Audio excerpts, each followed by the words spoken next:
বিমলী টুডু হাসদার উপর হামলা চালিয়েছে আব্দুল রহিম গাজী। বিমলী দেবী হুগলি জেলার ডানকুনি 2 নম্বর ওয়ার্ডের 5 নম্বর বুথের বিএলও আব্দুল রহিম গাজীকে বাংলাদেশি বলে সন্দেহ করে তিনি তার সিনিয়রকে সেই রিপোর্ট দেন। ক্ষিপ্ত হয়ে আব্দুল রহিম গাজী হামলা চালায় বিমলী দেবীর ওপর। একজন আদিবাসী গোষ্ঠীর মহিলা বিএলও, সে এই রকম আক্রমণের শিকার হয়েছে নিজের ডিউটি নিষ্ঠার সাথে পালন করতে থানায়। হামলাকারীর আরেকটা নাম শুনুন, আব্দুল রহিম গাজী। তাকে বাংলাদেশি বলে সন্দেহ করায় তার সিনিয়রকে রিপোর্ট দিয়ে বিমলী দেবী। নিজের কর্তব্য নিষ্ঠার সাথে পালন করতে গিয়ে আব্দুল রহিম গাজীর হাতে আক্রান্ত হয়েছে বিমলী টুডু হাসদা।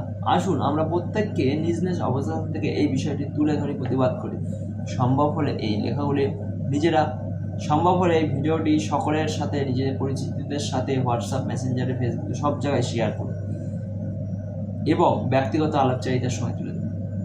আমরা একজন যেন অন্তত 10 জন মানুষকে এই সংবাদগুলো পৌঁছাতে পারি ও সচেতন করতে পারি। মনে রাখবেন, এটা আমার আপনার ভবিষ্যতের প্রশ্ন, অস্তিত্বের প্রশ্ন।